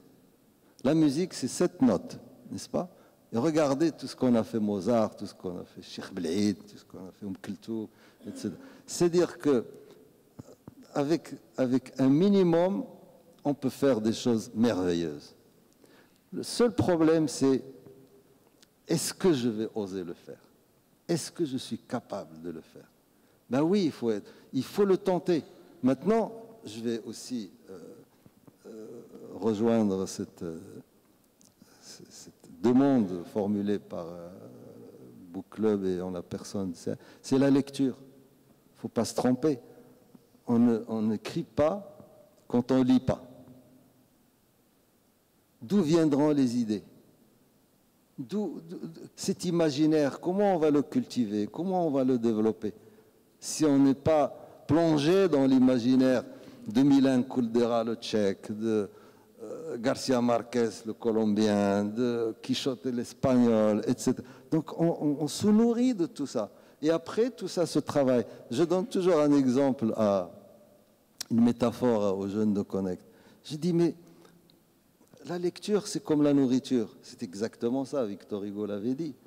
Quand vous prenez un verre de jus d'orange, vous demandez pas qu'est-ce qui va devenir le jus d'orange dans mon organisme. Lui, il sait ce qu'il fait. Il va isoler la vitamine C, il va aller dans le sang, il va nourrir le corps, etc. Quand vous mangez un plat de lentilles, vous vous interrogez pas, est-ce que c'est le fer, qu'est-ce que je vais faire avec? Vous pensez juste à étancher votre faim. Ça y est, j'ai mangé des lentilles, j'ai pas faim. Ben non. Le plat de lentilles, il ne se contente pas de ça. Il va dans le sang. C'est grâce à ce plat de lentilles que vous êtes debout. Mêlé au jus d'orange, à la farine, au riz, etc. D'où la diversité dans la lecture. Pareil. Si tu ne lis qu'un seul style, qu'une seule époque, qu'une seule tendance, tu vas être difforme, tu ne vas pas avoir la forme. C'est comme si tu mangeais que du pain toute la journée. Or, la chance que nous avons en tant qu'être humain, c'est d'avoir cette multiplicité de langues, de background, de géographie, d'histoire, etc. Je choisis, je me balade dans tout ça. Je prends de là, de ci, de là, de ci, de ça. Et ça me permet d'avoir un cerveau alerte qui a capté déjà le vocabulaire. Écoutez les Marocains parler. Abdallah Al-Aroui il avait déjà dit. Écoutez les Marocains parler. Tu as 4-5 mots en vocabulaire. Tu as Aslan, tu as Darori, tu as Mashi Mouchkil, tu as une dizaine, vingtaine. Vous écoutez quelqu'un qui a un peu plus lu, et vous allez voir qu'il a un vocabulaire. Comment on peut décrire une fleur dans notre langue actuelle, Derija? Warda, elle peut être jasmin, elle peut être rose, elle peut être géranium, ce qu'elle veut, Warda. Donc, c'est cette pauvreté qui fait que nous sommes aussi ce que nous sommes. Et regardez, je ne vais pas faire de pub pour Sidi Ali, mais regardez, Sidi Ali, j'ai toujours remarqué ça. En français, il dit « source de bien-être », et en arabe, comment ils l'ont traduit? « Masdarul inaya ». Est-ce que toi, Marocain, qui ne connais pas le français, qui ne connais que l'arabe, tu lis « Masdarul inaya », tu te dis « mais de quoi il s'agit ?» Ça, c'est des gens qui ne manquent pas d'argent, qui ne sont pas soumis à la censure, qui n'ont pas été obligés de faire le médiocre. Au contraire, ils veulent vendre. Alors comment ça se fait qu'ils n'ont pas trouvé quelqu'un qui pourrait leur traduire source de bien-être différemment? Source.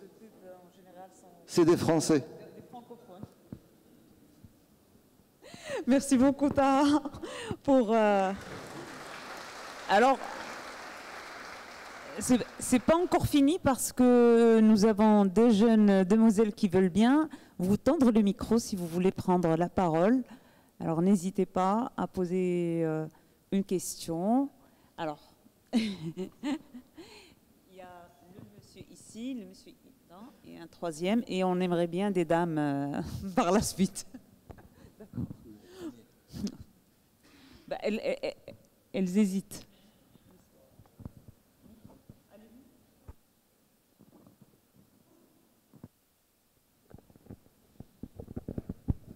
Bon, Abdelmajid Randour, généalogiste, auteur, écrivain et chercheur pluridisciplinaire. Je voudrais à cet instant remercier M. Taha pour sa brillante allocution et je vais être le plus bref possible et je vais soulever 2 points, l'une sur l'écriture, la lecture, je veux dire, et l'autre, mon deuxième point sera sur le savoir. Si on revient, parce que tout d'abord, je le remercie du fond du cœur, parce qu'il a soulevé une chose qui nous tient à cœur, parce que les jeunes ne lisent pas, et les jeunes s'en foutent de la lecture, et les portables, les moyens de communication, ils les emploient pour d'autres choses que la recherche. Et là, je le remercie du fond du cœur d'avoir soulever ce point parce que je ne m'attendais pas à ce que ça sera l'objet de son allocution. Et je le remercie. Si on part de la lecture, je voudrais revenir à l'histoire. Et je serai le plus bref possible, comme j'ai dit. J'aurai 5 minutes, pas plus. 5 minutes, c'est une intervention. Je vais être le plus bref possible. Ne vous en faites pas. Plus bref. Je reviens à l'histoire. Et je reviens à l'histoire de Rome. Et Rome, après Jésus-Christ, il y avait 5 empereurs qui ont marqué l'âge d'or de l'Empire romain tout en entier, qui a commencé à 752 avant Jésus-Christ. Il y a 5 empereurs. Ces 5 empereurs commencent par Nerva, puis Antonin le Pieux, puis Trajan, puis Adrien, puis Marc Aurèle. Marc Aurèle, c'est le père de Commode qui a joué les gladiateurs avec Hollywood. Dans le film, vous le connaissez. Là, je voudrais évoquer Adrien, l'empereur Adrien. Et ces 5 empereurs, la succession pour ces 5 empereurs est assurée par l'adoption. Alors, Adrien a été adopté et sa maman qui l'a adopté lui a dit encore plus rapidement parce que non, j'ai mis 5 minutes. On a beaucoup j'ai mis 5 minutes, questions. j'en fais ce que je veux. Non, mais je ne vous ai pas donné 5 minutes. Alors 3 minutes, ça vous va? Je vais être bref. Adrien, sa maman lui a dit, Adrien, et je reste dans le sujet, attention. Non, mais ça peut prendre 1 heure comme ça peut prendre 1 minute. Non. Et nous sommes enregistrés, donc mais il faut que ce soit plus court. J'ai commencé par vous dire, je vais être bref. Donc, je fais le frein.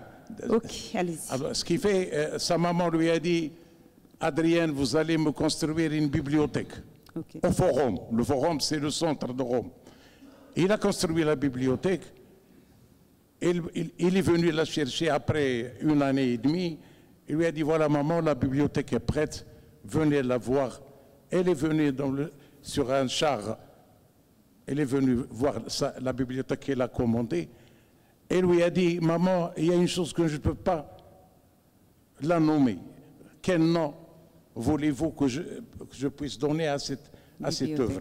Elle lui a dit, Adrienne, appelez ma bibliothèque, appelez-la l'hôpital de l'âme.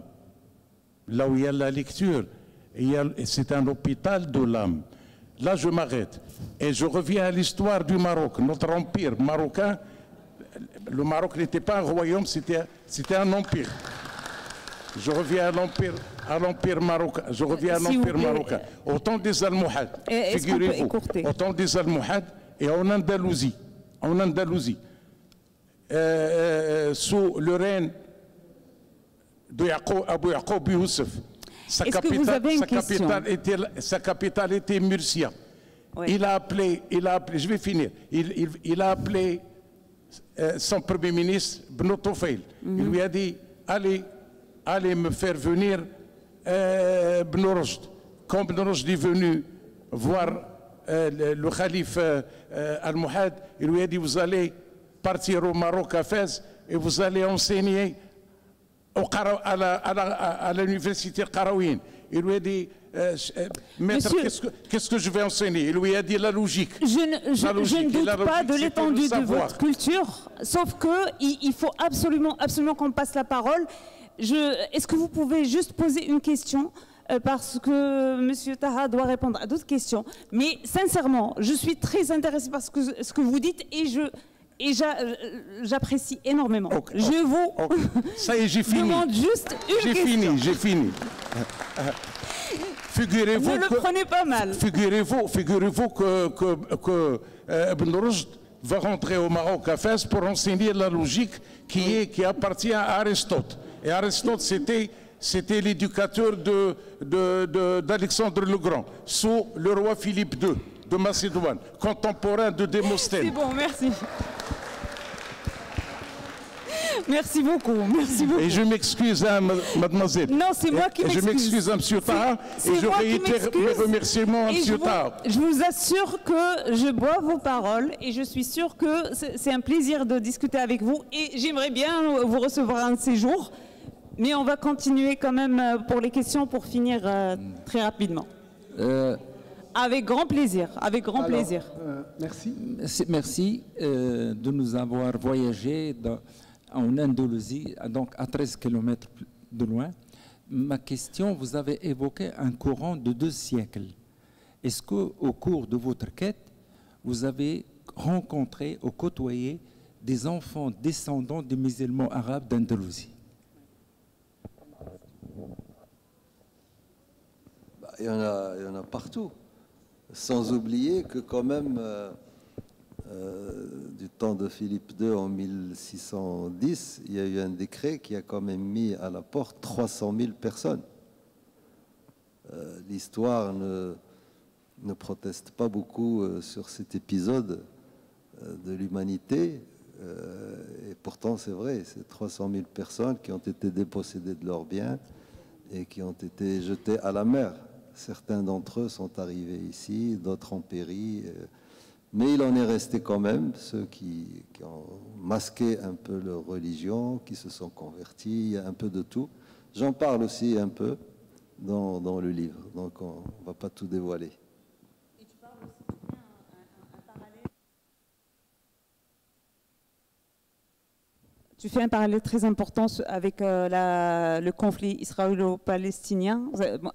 J'ai vraiment apprécié ce passage. Donc, on n'a pas eu le temps de développer, mais c'est très intéressant le parallèle que tu en fais. Monsieur ? Merci. C'est vrai, vous avez parlé de l'Andalousie en fait comme un rêve. C'est vrai, on voit toujours. En fait, l'Andalousie, si on s'y intéresse aussi, c'est pas que Bar, elle fait partie de nous. Donc, il y a eu effectivement, vous êtes allé donc visiter les lieux. Donc, il y a eu, vous avez parlé de cet endroit d'église. Donc, il y a eu un aller. Il y a eu aussi un retour. Donc, un retour, voilà, avec tout ce qu'ont apporté les Andalous en venant à Fès, à Tétouan. Donc il y a la musique, il y a l'architecture, il y a la cuisine. Donc qu'est-ce que vous pouvez nous dire sur justement cet aller-retour? Cet aller-retour, c'est que finalement il y a eu un aller, mais le retour il s'est fait peut-être encore plus enrichissant parce qu'il y a eu un brassage de population. Voilà, et merci. Oui, j'ai écrit tout un chapitre sur le retour, mais je ne m'attarde pas trop sur qu'est-ce qu'on a gagné avec l'Andalousie. La musique, cuisine, pstela, kaftan, tout ça, c'est vrai, mais il faut aller au-delà de ça. Oui, mais ça dépend. C'est comme vous avez hérité de quelque chose de vos parents. Est-ce que vous enfermez cet héritage et vous le regardez chaque jour, ou est-ce que vous le développez pour laisser autre chose à vos enfants? C'est pour ça aussi que j'ai mon premier livre, je l'ai appelé Héritage. Les héritages, ça dépend ce qu'on en fait.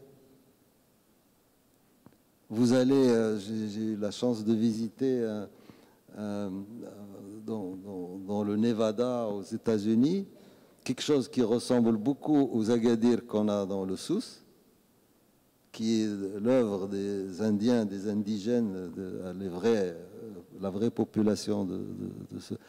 Et ils en ont fait tout un cinéma, je vais dire. C'est-à-dire un petit lieu historique, comment on peut le valoriser, faire en sorte que les étudiants l'étudient, comment faire en sorte que ça corresponde à la réalité d'aujourd'hui, etc., etc. Si on met ça dans une vitrine et qu'on observe et qu'on se glorifie, c'est bien, mais il faut aller au-delà. Donc moi, ce que je dis, j'ai identifié, à mon retour, j'ai identifié, que je ne dévoilerai pas, parce qu'il faut quand même lire le livre, j'ai identifié 4 verrous sans lesquels nous ne pourrions pas avancer. Et l'héritage qu'on a aujourd'hui, tout ce que vous voyez, la musique andalouse, la cuisine, tout ça, est en train d'être sauvagement attaqué par le fast-food, par la musique importée d'ailleurs, etc.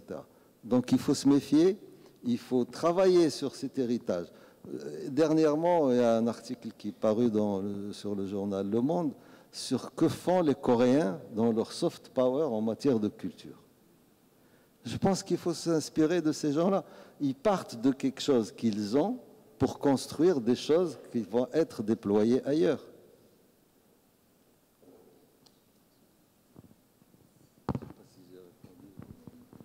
Alors,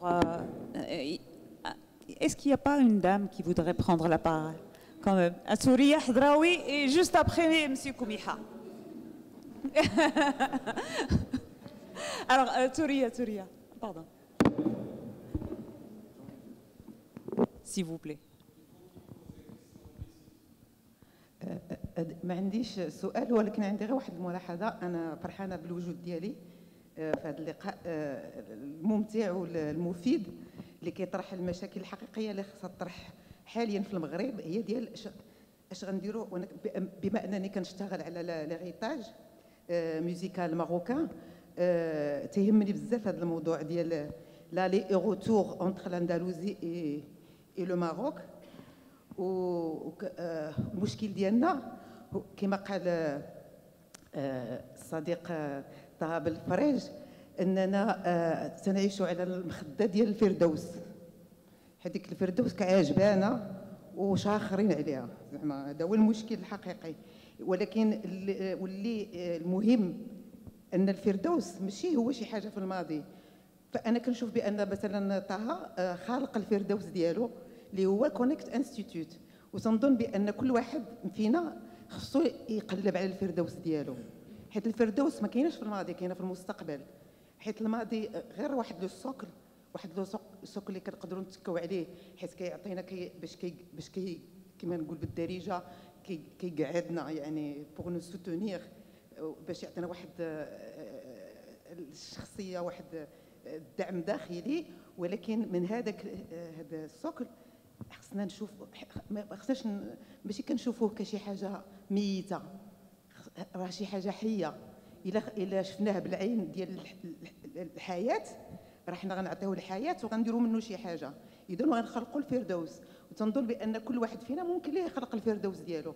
انا لقيت انا خلق الفردوس ديالي مثلا في الموسيقى، والاخر تيخلقها في الكتابه، وسي بلافريج خلقها في كونيكت انستيتوت وفي الكتابات ديالو، وفي دواء راه هي حتى هي اذا هاد الى يعني ما تكونش هذيك الاتكاليه وسميتو، ويكون الانيسياتيف، روح المبادره هي اللي كتخلينا باننا ونكونوا تنعيشوا في الواقع. يعني رجلي نكونوا enracinés dans la réalité، mais en même temps وكنشوفوا في المستقبل بواحد العين حيه، ماشي بواحد العين ميته.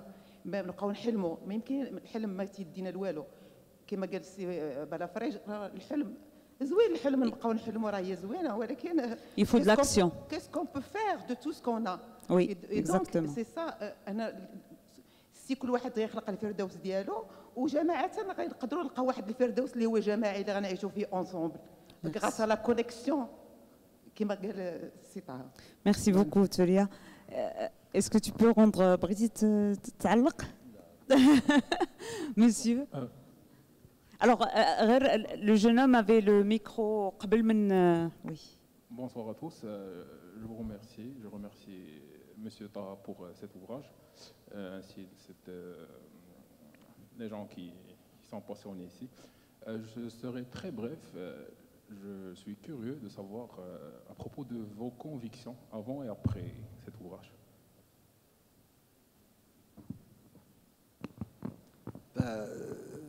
Ça rejoint ce qu'a dit Touria. Je suis confirmé dans l'idée que il faut se retrousser les manches.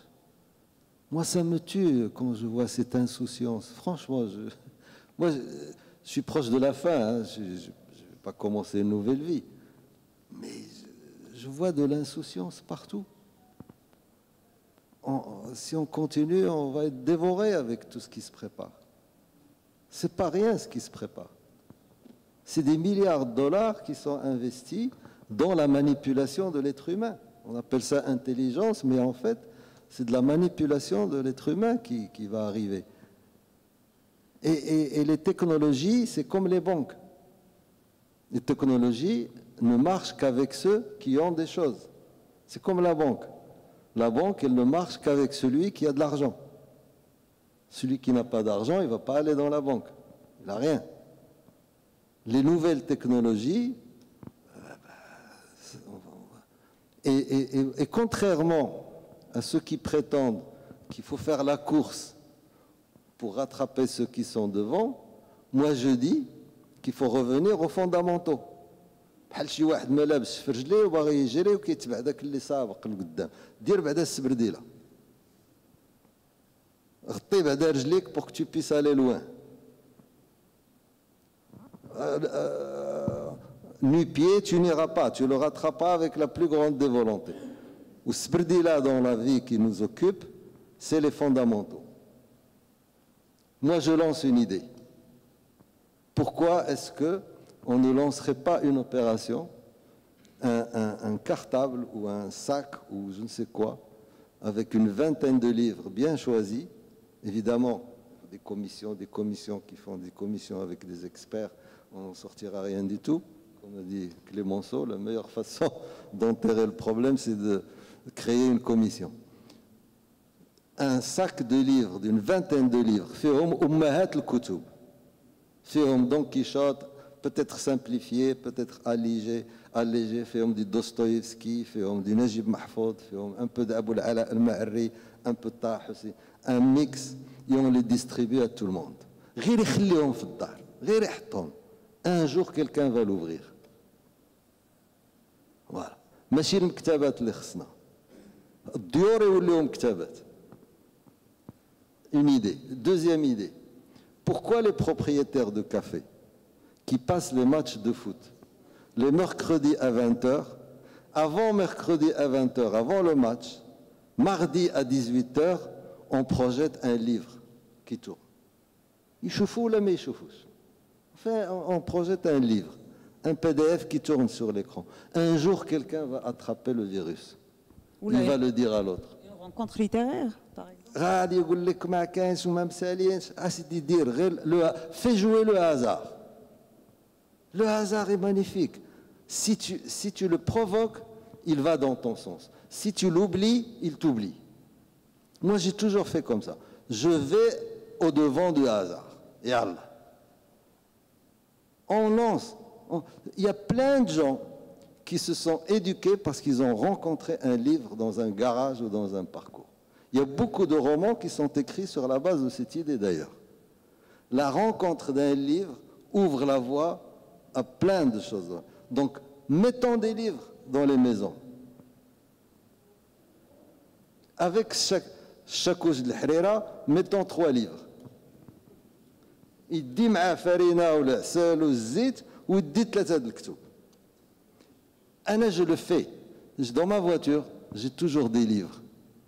Les miens. Je commence par moi-même. Chaque fois qu'un policier ou un gendarme m'arrête, je lui donne un livre. Il est très content. Je vous assure. Ne leur dites pas. Hein. Ne dites pas à Sidi Ali, ne dites pas aux gendarmes. J'ai plein d'ennemis. C'est raté, hein, on est enregistré. Mais franchement, le garagiste, il finit la vidange. Au lieu de lui donner les 5 ou 10 dirhams habituels, je donne le livre. Il change. Je vous assure, son visage change. La prochaine fois que je reviens, tu me diras ce que fait ta fille de ce livre. D'accord? On dit d'accord. Yallah, chef, salam. Distribuons les livres. Merci. Merci beaucoup. Je peux poser ma question. J'ai envie de revenir à la notion du paradis perdu dont a parlé M. Taha. Et est-ce que vous ne pensez pas, avec tout le travail intellectuel que vous avez fait, qu'il y a un virus ou quelque chose, un poison toxique qui s'est inséré un petit peu dans notre ADN d'anciens Andalous, en tout cas en tant que Marocains et en tant qu'Arabes, Et vous aviez interpellé un petit peu les architectes tout à l'heure en disant, pour le musée, par exemple le musée Mohamed VI d'art contemporain que nous avons à Rabat, effectivement, quand vous voyez l'architecture de ce musée d'art contemporain, il n'a absolument rien de contemporain. Il y a toujours eu ce discours de la lutte ou du mariage entre la tradition et la modernité. Moi, je trouve dommage que le Maroc se vend encore aujourd'hui, mais je pense que quelque part, l'ancien colon ou l'idéologie dominante de l'Occident y est pour quelque chose. C'est-à-dire qu'on ne croit pas en nos valeurs, on ne croit pas en notre pouvoir. On est toujours un petit peu sous domination. On est sous domination intellectuelle, culturelle, philosophique, occidentale. Ce qui fait que même, à la limite, on a besoin d'un monsieur Taha, avec toute sa bonne volonté, d'aller nous dire, finalement, l'Andalousie, vous pouvez la trouver à Agadir. À l'origine de l'Andalousie, on la trouve à Agadir, effectivement. Moi, je trouve dommage, effectivement, quand le Maroc se vend, une occasion ratée, par exemple, la Coupe du Monde, on en parlait. Moi, je trouve ça un peu dommage, même si ça va peut-être être très beau, que le stade qui va représenter, si vous voulez, peut-être la finale de la Coupe du Monde, soit inspiré d'une tente. Pour moi, je ne me sens pas, en tant que Marocain, le symbole de la tente caïdale. Bon, peut-être mes ancêtres vivaient sous les tentes, mais c'est comme si vous me dites le stade de France, dans lequel il y a eu la Coupe du Monde 98, est-ce qu'elle est inspirée de la hutte gauloise? Je veux dire, ça n'a pas de sens. Aujourd'hui, on est fiers de dire, ah ben oui, celui qui a dessiné ce stade, et on est tous, voilà, tous les gens sont là en train d'applaudir en disant, tu te rends compte, il a réussi à placer une tente caïdale pour faire ce stade qui va être le plus grand stade du monde. Je trouve ça dommage qu'on puisse vendre encore aujourd'hui l'image du Maroc sous forme de babouche, de crieurs, de machin, etc. Non, comme vous dites, vous êtes bien placé pour le savoir, nous sommes des mathématiciens, nous sommes des physiciens, nous avons des chercheurs à la NASA, nous avons des grands chimistes, etc. Moi, j'aurais aimé vendre un Maroc de 2030, mais pas avec une tente caïdale. Est-ce qu'il n'y a pas quelque chose à faire à ce niveau-là? Comment désintoxiquer notre ADN, notre mémoire collective, pour pouvoir dire, écoutez, nous sommes des gens du présent et préparons l'avenir. Moi, je ne vais pas rentrer dans la polémique de la tente caïdale. Tu connais la tente caïdale. Moi, ce que je dis, c'est cet argent consacrant une partie à l'émancipation des jeunes. Ou faut la tente caïdale, tu connais une musique de jeunes marocains. Tu connais des peintures d'artistes jeunes, pas les mêmes, pas toujours les mêmes, des écrivains, des poètes. Vous imaginez la fête? C'est beaucoup moins cher que la tente caïdale et c'est beaucoup plus préparateur de l'avenir et c'est beaucoup plus motivant et mobilisateur. Voilà. Mais les idées simples, parfois, ont du mal à trouver leur chemin. Ça se rend pas bien. Alors, on va prendre deux dernières questions et on va devoir arrêter pour... Là, deux. Merci. Voilà, trois. Mais monsieur, vous allez avoir la parole. Juste après monsieur. C'est ma trace mouche. Parce qu'il y a aussi une séance de signature. On ne veut pas fatiguer Taha. Et voilà, allez-y monsieur. شكرا. اولا الشكر موصول لمجموعه ماروك سوار لتنظيم هذا اللقاء الثقافي في هذا الموقع الجميل التاريخي ذو حموله تاريخيه وثقافيه كبيره، وكنتمناو ان الانشطه القادمه ان شاء الله تقام في هذا المكان الجميل.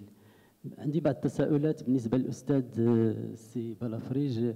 اولا اول مره كنسمع باللي انطلاق مهد الدوله الموحديه وانطلاق الزعيم الروحي ديال الدوله الموحديه المهدي بن تمرت من إنجليز نواحي أكادير، اللي معروف أن مهد الدولة الموحدية هو قبيلة المصامدة في جبل داران في 70 كيلومتر على مدينة مراكش في تالة يعقوب، اللي انطلق منها اللي عرفت مؤخرا زلزال الحوز.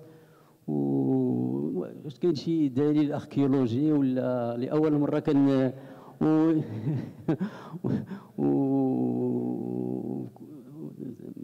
كل المصادر التاريخيه، وهذا تاريخ معروف قريناه ابتدائي وفي الكوليج، وبان مهد الدوله الموحديه هي قبيله المصابده بجبل درن في منطقه ثلاث يعقوب. نواحي مراكش. من ناحية أخرى بالنسبة أنا كنحيي أستاذ بلافريج على هذا المولود الجديد، إنما أتساءل شنو هما الدوافع الرئيسية اللي خلات السي بلافريج يفكر باش يدير هذا النوع من آداب الرحلة وباش يمشي لإسبانيا ويهضر لنا على المواقع التاريخية لإسبانيا. ومعروف أن المغرب عنده تاريخ عريق قرون طويلة ومواقع ذات حمولة تاريخية كبيرة. التساؤل الآخر c'est beaucoup plus une question d'ordre personnel, si vous me permettez de la poser. Comment la famille Balafrige a atterri dans une ville du sud à Agadir et à Qla'at Snarna? Merci. Alors c'est drôle parce que vous avez switché directement en français pour pas poser la question personnelle. C'est très intéressant à analyser. لا الله يخليكم، راه التاريخ ماشي واحد، انا ماشي استاذ تاريخ، ولكن التاريخ راه ماشي واحد جسد لا يتحرك. راه لي فرونسي كانوا كيقولوا نو زونسيتر لي غولوا، ما بقاوش تيقولوها. C'est-à-dire on peut revoir, on peut revisiter à la lumière des archéologies, à la lumière des découvertes, etc. Donc إلا كانت واحد الحقيقة سائدة في واحد الظرف معين يمكن تجي اكتشافات جديدة اللي تعطي معلومات أكبر وأدق على واحد الحقبة تاريخية. ما فيه حتى شيء. ولا كان السي عبد الله بغى يدخل في الموضوع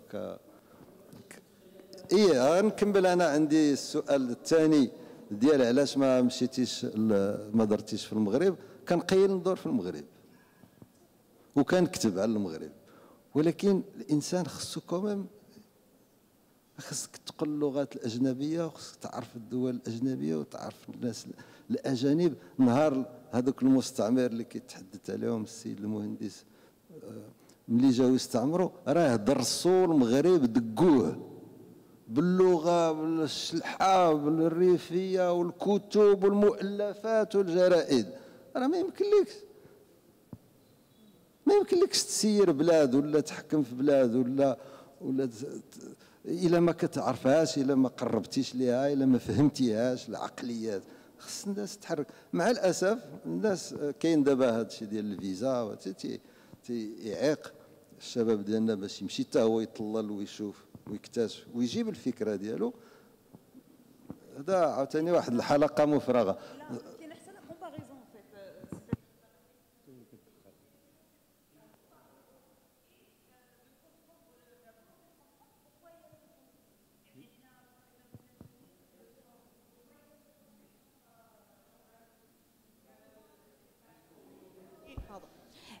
L'Espagne et le Portugal et le Maroc en fait. Donc la réflexion elle part de là. زعما علاش هما فايتيننا alors que on a le même background quelque part. Pour ce qui est de la question rapidement, c'est pas très intéressant. Mon père travaillait à l'ONE, l'Office national d'électricité. Et donc moi je suis peut-être le seul dans cette salle à ne pas avoir beaucoup d'amis d'enfance parce qu'à chaque fois on bougeait. هو التعيين في مولاي دريس الزروان، هو التعيين في قلعة السراغنة، وملي التعيين في أكادير تزدت في أكادير ومشيت. ولكن من بعد رجعت ملي جابتني هذيك السيدة اللي ذكرت في المقدمة هي بنت أكادير.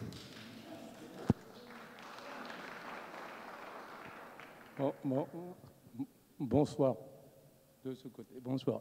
Vous dites que l'acte individuel de base, connecté à d'autres actes, déclenche un processus qui, en spirale, va donner naissance à une initiative du décideur. D'accord ? On remarque que les actes individuels se raréfient si on remonte aux années 60. Est-ce que l'explication n'est pas qu'il y ait un viol du processus historique local par un processus plus global qui lamine tout? C'est très juste. La preuve, les pays qui se rendent compte de l'impact négatif des smartphones dans les écoles et sur les cerveaux commence à légiférer contre ça. Qu'est-ce qu'on attend? Mais regardez, observez. Moi, je reçois les jeunes à Connect et je pose une question très simple. Combien de temps tu passes devant ton smartphone? Vous ne devinerez jamais. 6, 8 heures. Est-ce que vous pensez sérieusement qu'un être humain, un cerveau d'un être humain, peut être branché sur un écran pendant 6, 8 heures par jour? Combien de temps dort-il? Quand mange-t-il? Etc. Une autre question. La production culturelle suppose qu'il y a une accumulation de richesses dans les autres productions. On ne peut pas... Oui. Il faut qu'il y ait une richesse. En Europe, il a fallu qu'il y ait un processus économique qui ait des richesses accumulées. Après, ils sont passés à un investissement culturel. Je dis production, grosse production culturelle. Il y a un problème économique. Hein. Bon, je m'abstiens parce qu'il y a des exemples historiques où, grâce à la production littéraire, si tu penses, prenons juste un exemple, l'islam, c'est parti comment? C'est un livre. Il n'y aurait pas eu de livre, il n'y aurait pas eu la réécriture de ce qui était oral, il n'y aurait rien, il n'y aurait pas d'islam. Les œuvres d'art de Van Gogh ou de je ne sais qui se sont faites dans la pauvreté. Van Gogh n'était pas productif sur le plan industriel.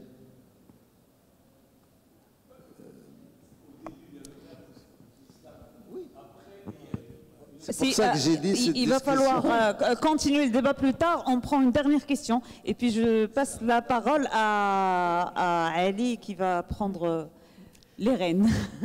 Nous vous félicitons pour ce débat passionnant dans un cadre marocain exceptionnel et en plus il se situe juste en face de l'Institut espagnol Cervantes.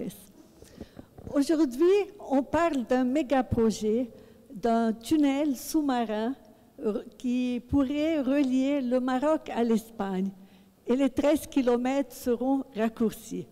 Aujourd'hui aussi, tout le monde attend avec impatience la Coupe du Monde 2030 qui sera organisée conjointement, qui est tripartite avec l'Espagne et le Portugal. Et encore une fois, c'est une grande fierté pour non seulement les Marocains, mais même tous les résidents qui sont au Maroc.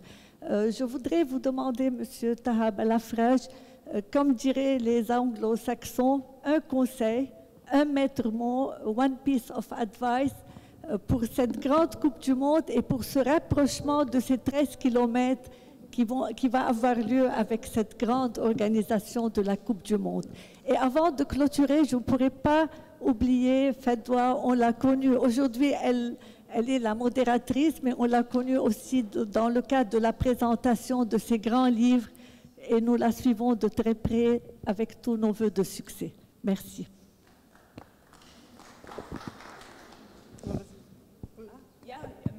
The piece of advice.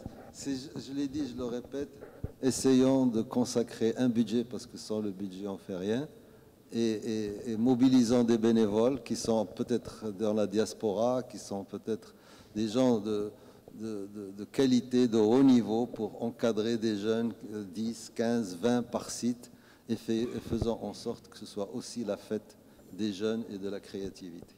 Pour ce qui est de l'Espagne et l'Institut Cervantes, j'ai vu à travers votre accent que vous êtes hispanophone.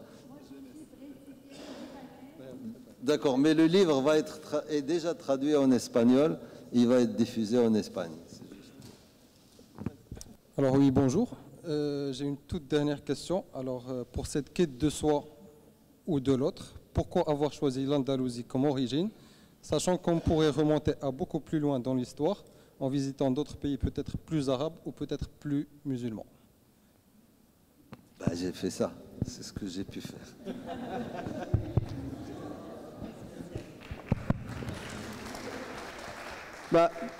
Un grand merci à notre invité Taha Balafraj pour cette rencontre. Merci à vous d'être présents avec nous ce soir.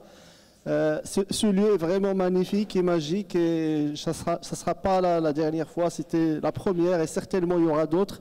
Donc avec Sib Nasr aujourd'hui, qui est le président de l'association des anciens étudiants de Casablanca. Donc, Inch'Allah, on va faire un programme. Et à cette occasion, donc l'association souhaite remettre un petit souvenir à l'occasion de cette rencontre. Donc, je remercie beaucoup l'association et je remercie notre invité.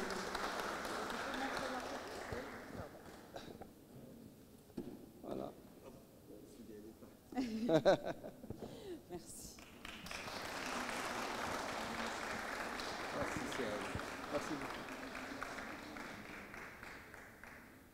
Donc voilà, on passe à la séance de dédicace. Je vous invite à vous procurer le livre si vous ne l'avez pas et marhaba bikoum pour la signature.